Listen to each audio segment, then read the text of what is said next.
Welcome back to Jabroni Drive. RXR back in here to bring you another video game figure unboxing video today from the Patriot Studios. We have the Nemesis. I'm super pumped for this figure. I've been waiting a long time, so let's go to work. Alright, so I am super duper pumped for this figure right here from the Patriot Studio. So they have Patriot Studio, they have lots of different figures they do, different franchises, but in particular Resident Evil. So Resident Evil's had like a resurgence since Resident Evil 7 back in 2017. We had Resident Evil 8 Village, we had Resident Evil 2 Remake, Resident Evil 3 Remake, not as good as 2, but it's alright. Resident Evil 8 Village, we got Resident Evil 9 Requiem coming up. And I'm really surprised that they don't have any new Resident Evil figure lines out. I mean, if you want some Resident Evil figures, you gotta get some figures back from the late 90s, early 2000s. So like Toy Biz, they got... I have Palisades and NECA. Those are like my for my old school type Resident Evil figures. And then I have some, you know, unlicensed Resident Evil figures, such as this Nemesis figure that I'm about to open up right now. Let's take this off. Let's see. Right there. See what I mean? He's not Nemesis officially. He's Big Boss. So, yeah, we got the Nemesis Big Boss edition, and then, how does this thing open up? Just like this. Let's see it. Right there. Look at this, dude. This is crazy work right here. Let's zoom in a little bit. Oh wow, look at that. How can you deny this? But yeah, Patriot Studios is one of those companies that does unlicensed figures for Resident Evil. There's also, I believe, Lim Toys, who I have a Leon figure from. Also Bro Toys, who I have a Jill Valentine from the remake, and Claire Redfield from the remake. But also Patriot Studios, though, they have other figures such as Leon Kennedy from RE4 Remake, which I have. So this is the Nemesis after you remove him from the box in the plastic. Obviously you can see three different sets of hands here, extra. And then behind this right here, we have accessories.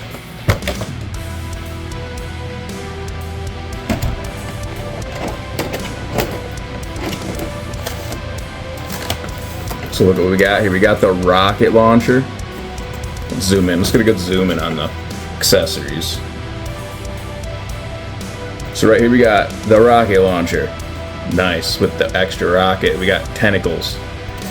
And then I believe we have the extra head sculpt. And then I believe with the pre-order you get this mask right here. Because originally when Nemesis is unveiled in the remake, he has like it's not really a mask, but his head is covered. But because it looks like he's wearing like a garbage bag or something. Probably not really, but he's wearing something over his head until it gets burned off. So yes, let's take a look at the Nemesis. Here is the Nemesis figure right here, out of the package. He comes out pretty easy, nice and loose out of the package. But I didn't think they'd do such a good job. Now, maybe you might think the color of the skin on him is a little bit weird, maybe? It might be a little more brown looking, possibly. But it still looks phenomenal. Like, look at this guy. Freaking crazy. Like, let's get a zoom in here. I mean, it's already zoomed, but look at that. Look at the detail, like in the skin. It's almost like he's kind of like a liquor. With skin on him. What do they do? Graft skin on him to make him look more normal? Even though, I mean, how's this guy gonna look normal? I guess maybe from far away he might appear a little bit normal until he gets closes in on you, which would still probably be pretty far away. So you got I guess that's his heart container, because he's like a tyrant, right? Like a more souped up tyrant, a more perfected version of a tyrant, I guess. But they always have their heart sticking out of their chest, so I'm guessing that's what this is basically all about, I'm assuming. Look at that. the arms. Let's see. This is my first time unboxing a Patriot Studios figure, so I gotta like test out the movements. I'm assuming it can move right here. We have to zoom out a little bit though. Let's spin it. I mean, I'm okay just how he's standing right now.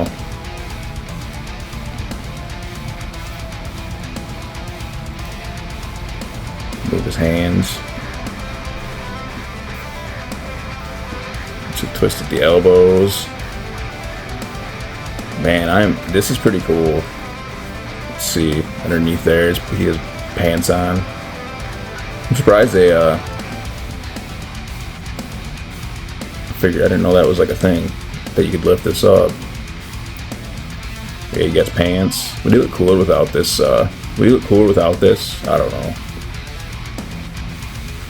I guess Nemesis did always have like a kind of long jacket type deal.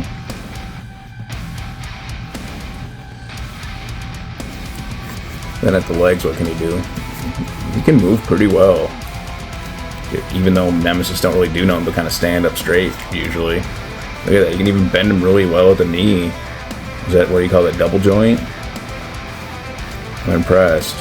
And then at the foot's more just like you can pivot the foot up and down, but there's no toe bend or nothing, it seems. Maybe there is under the boot, I don't know, there could be. It almost seems like these boots could come off. I mean, I wouldn't try to take them off. Man, this is the Nemesis here. Which, honestly, Resident Evil 3, I like Resident Evil 3, but it could have been so much better. Like, RE2, I feel like they did a really good job. Like, yeah, people complain that they kind of might have... Because in the OG Resident Evil 2 game, there's Leon, like, you play, like, on the PlayStation, I had the N64 port, but on the PlayStation, I'm pretty sure it had 2 discs, so the first disc was Leon, I think, and then the second disc was Claire. But anyways, you play with Leon first, which is called Leon A scenario. And then after you beat that, you're supposed to play with Claire, which would be Claire B scenario. Which, for me, over and over again, I pretty much played I played Leon A over and over again. Like, I played this game over and over again, only playing Leon A for some reason. And then eventually I was like, alright, I'll try Claire B. And then I tried Claire B, and then I was like, I was blown away, because it was like, because I figured it'd just be the same game with the same, like, you know, with the other character, and it was like, well, you're actually playing what happened to them, but then it introduces you to Mr. X, who you don't see in Leon A scenario. And I was like, wow, that's crazy. Like, the helicopter flies over the police station, drops a big tank into the building, and I'm like, what is going on here? And it looks like some guy, because I used to refer to him as the guy in the big black suit. And he just scared the hell out of me. I was like, what is this? And then I go in there, and all of a sudden, right around the corner, Mr. X is walking towards you. I'm like, wow. And then anyways, when it came to, there was another way to play the game, right? Because you could play with Claire first, also, which is called Claire A scenario, because there's Leon A, Claire B, and there's Leon A. And I didn't know this, but, you know, because I played the A scenario and then B scenario, but I was like, alright, let's try doing this again different, eventually, after playing through it like a billion times. So I'm like, alright, Claire B plays differently than playing it with Leon A, Claire B, playing it, then when you play as Claire B, it's different. And then when you play as Leon B, which is my favorite scenario, that plays completely different. Those are, like, the way the events unfold in Leon B, I think that's awesome. And the funny thing is that I always thought in Resident Evil 2 that it seems like Mr. X is going after Sherry because she has a sample of the G-Virus in this locket she's wearing around her neck, right? So I always thought, like, that'd be cool if Mr. X is going after Sherry and then William Birkin shows up and then he fights Mr. X. And they actually kind of do this in the RE2 remake. Except it's just Birkin just kind of sneaks up behind Mr. X and slashes his claw through him. Which is kind of like, you could have probably did a little better than that. But with Resident Evil 3, though, I don't know, I feel like they skimped out. Especially like in the city area. Like, there could have been like a way bigger, a more vast city. Like with more, like, I don't know. I feel like you should have been roaming around the city, maybe trying to rescue survivors and get them to the trolley or the subway or whatever. That could have been cool. So I think they just missed it. And then also in the OG RE3, there was like these moments where like you'd have to make a choice. For instance, when you first meet up with Nemesis, or you first encounter Nemesis in the OG, the screen will like flash this whitish blue color and give you like a small amount of time to decide to either fight the monster. It says fight the monster or escape it or run into the police station or something like that. So there'd be those choices throughout the game, which they didn't have those in there either. But I really feel like they missed the mark not having Raccoon City kind of being like open. Kind of like open world-ish, open city-ish. Like that. Because it seemed like the OG Resident Evil games, like RE2 and RE3, kind of flipped the script. Like Mr. X moments in RE2 OG are more scripted, whereas in OG Resident Evil 3, Nemesis can kind of come at you at random times. Whereas in the remakes, RE2, Mr. X is random. Well, he's can get you anytime, whereas Nemesis seems more scripted. And then they just missed the mark. And then another part of the game in Resident Evil 3 Remake that I don't really agree with is how when you get to the clock tower. You get to the clock tower, in the OG there's a section inside of the clock tower where you have to explore the clock tower and whatnot. Well, there is no clock tower section. There's only a boss fight outside of the clock tower where you face transformed Nemesis. So I also don't like how they transformed him so fast out of this form when they could have did so much more. Because I'm pretty sure during the clock tower area in the OG Resident Evil 3, I think Nemesis might possibly be hurt, possibly. All I know is I'm pretty sure you fight him at the clock tower, but I'm not sure if you fight him right when you get there. And you beat him and he walks away and he falls down into a fire. So I feel like they could have slowed him down, like he's injured, and then kind of did like a Mr. X type thing in the clock tower, where the clock tower is kind of like a mini mansion or like something like the mansion or the police station, but like smaller scale, where he'd be stalking you more slowly and can't run after you anymore. Like maybe he got injured in the subway act, because there's supposed to be like somebody on the BCA. Is it the no? It's not the BCA. Whatever the Umbrella Force is that's in RE3. They pretty much blow him up, and there's like an accident. The train derails into the clock tower basically, and then you fight him there. But they could have had a section where he kind of slowly stalks you around that mansion, or not that mansion, the clock tower, kind of like Mr. X, right? That would have been kind of cool. But I don't know, I like RE3 Remake. It's cool seeing it how it is today, I guess, with today's graphics and whatnot, and gameplay style, but they definitely missed the mark, which is sad, because I really like OG Resident Evil 3 a lot. It's like one of my favorite Resident Evil games. But yeah, this is the Nemesis. And, I'll have some poses throughout the video that you can see. You probably already saw them, because that's just how I edit my videos. Maybe we'll look at some of the other accessories before we end this video. So let's check that out. Also, he has he doesn't have anything to hold him up, really. It looks like no stand or nothing. He doesn't have any hole pegs in his feet or nothing like that. But he looks like he could stand pretty good on his own, anyways. So let's look at some of the extra stuff he comes with. So obviously you can see the extra hands here. So you got 3 extra hands, but really the stars of the show here, the accessories. The star of the show here, the accessories. I mean, that's what's cool. Yeah, let's take them out. Firstly, we got rocket launcher. Let's get a good zoom. Look at that thing. Like, this thing is so awesome. I mean, I don't know if it opens up or nothing. No, I don't think that's a thing with it, but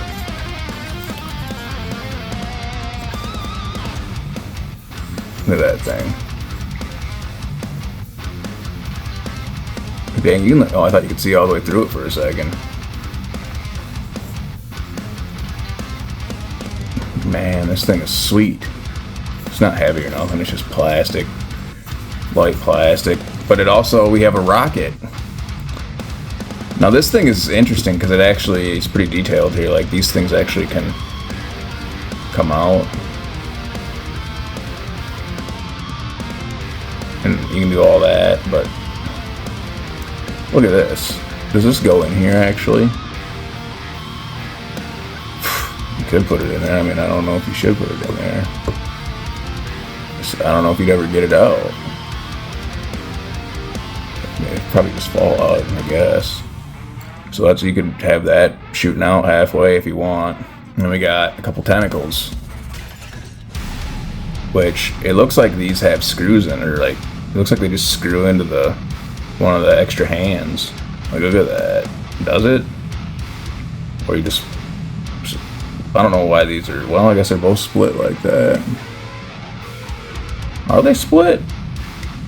This one looks pretty split. Is it supposed to be like that? Is this one like that? I guess so. But yeah, these must go into the hands, which we can test. We can test that out right now. No, I'm just guessing, which I'm right, that these screw into the hands because you can see the hole right there, which. So I don't know exactly. You just keep spinning it on here or what?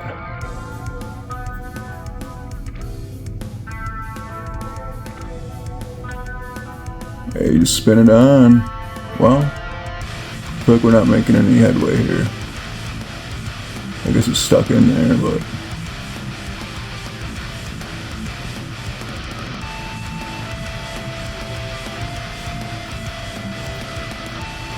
Maybe. I don't know. It probably looks something like this. Right? I'm thinking, that's nasty. I was about to drop an F-bomb.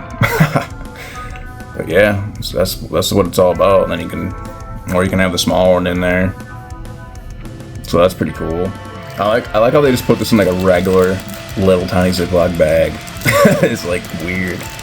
It's like, we're just gonna put this in a little Ziploc bag. It's so random, not even like enclosed plastic, which is fine. We got extra head sculpt with the mouth open. Look at that, that's so nasty. How do you guys feel about the Nemesis design? So he looks kind of weird, but it doesn't look bad either. Like, I actually am a fan of the OG Nemesis, but this actually doesn't look bad either. Because what do you want them to look exactly the same?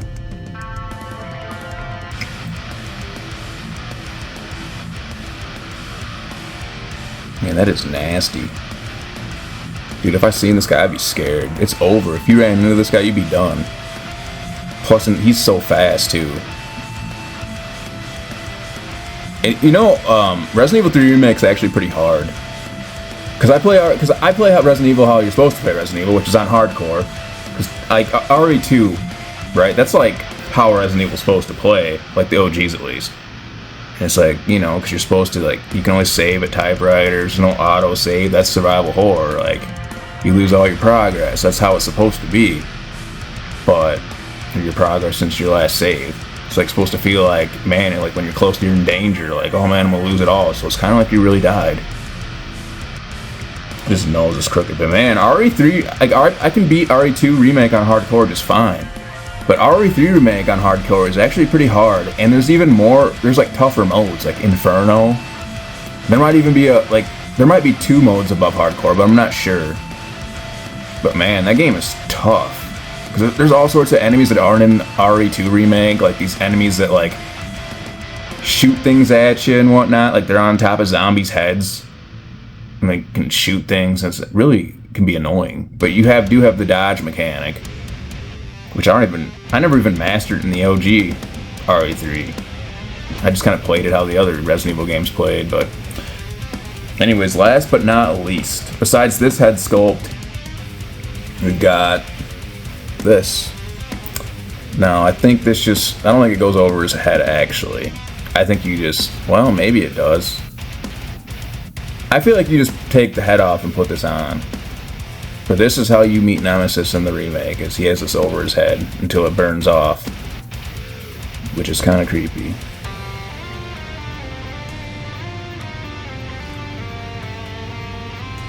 Man, that Nemesis is scary.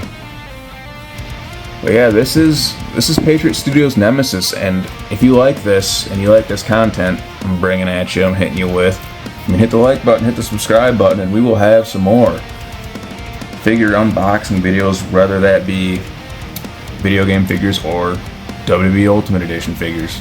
Those are basically my two things, is anything video games, which that's not all the way true, because if you look over there, I got some SH Fig Arts Dragon. You can't see it from here. I guess we can turn the camera a little bit. SH Fig Arts Dragon Ball Z. I don't go ham on that or nothing. And then I got a little bit of Yu-Gi-Oh there. Figmas. Yugi and Kaiba. I got a Blue Eyes White Dragon, which is a Bandai figure. Then obviously you can see some Power Rangers there, right? Because, you know, when I was little, I used to like the Power Rangers. So I got that too, but I don't know, it kind of counts as video game stuff too. Like, everything has a video game basically, but yeah, man, I'm pretty pumped for this figure. I also have, well, I don't. There's another Nemesis figure I do want by Palisades. It's an older figure. It's the OG Nemesis, but it's pricey. Like, if you want it brand new, people are selling it on eBay for like anywhere from about $350, it seems, to like $500 to $600, which is crazy. Even in like toy stores and whatnot, like, you know, like small toy stores, you know, toy companies, like, they have it on their shelf. You'll see it sometimes, and it's like $500, which I'll buy eventually. I need it in my OG Resident Evil collection, so I will get that one. But yeah, this is it. So I'll see you guys on the next one.